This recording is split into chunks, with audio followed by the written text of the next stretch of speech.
ಕರ್ನಾಟಕ ರಾಜ್ಯ ಸರ್ಕಾರ ಕಳೆದ 21/8/2025 ಒಂದು ಅಧಿಸೂಚನೆಯನ್ನು ಹೊರಡಿಸಿರುತ್ತದೆ.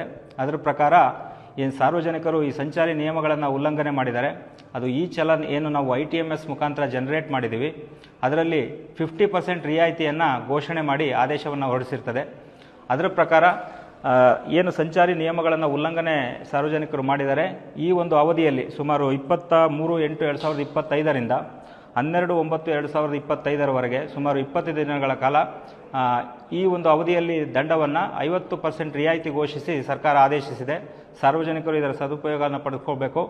ನಾವು ಈ ಸದರಿ ದಂಡವನ್ನು ಪಶ್ಚಿಮ ಸಂಚಾರಿ ಠಾಣೆ ಶಿವಮೊಗ್ಗ ನಗರ, ಅದೇ ರೀತಿ ಕೋಟೆ ರಸ್ತೆಯಲ್ಲಿ ಇರ್ತಕ್ಕಂಥ ಪೂರ್ವ ಸಂಚಾರಿ ಠಾಣೆ ಹಾಗೂ ನಮ್ಮ ಟ್ರಾಫಿಕ್ ಅಧಿಕಾರಿ ಸಿಬ್ಬಂದಿಗಳು ಶಿವಮೊಗ್ಗ ನಗರದಲ್ಲಿ ಅವೈಲಬಲ್ ಇರ್ತಾರೆ. ಸೊ ಅವರಿಗೆ ನೀವು ದಂಡವನ್ನು ಪಾವತಿ ಮಾಡುವ ಮುಖಾಂತರ ಈ ಒಂದು 50% ರಿಯಾಯಿತಿ ಏನು ಸರ್ಕಾರ ಘೋಷಿಸಿದೆ ಅದರ ಸದುಪಯೋಗವನ್ನು ಪಡಿಸ್ಕೋಬೇಕು.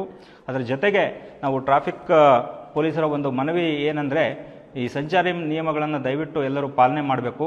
ಏನು ದಂಡ ಏನು ಬರ್ತಾ ಇದೆ ಅದನ್ನು ಉಲ್ಲಂಘನೆ ಆಗದ ರೀತಿಯಲ್ಲಿ ಸಂಚಾರಿ ನಿಯಮಗಳನ್ನು ತಾವೆಲ್ಲ ಪಾಲಿಸಬೇಕು. ಸಂಚಾರಿ ನಿಯಮಗಳಿರೋದು ಸಾರ್ವಜನಿಕರ ಜೀವದ ರಕ್ಷಣೆಗೆ.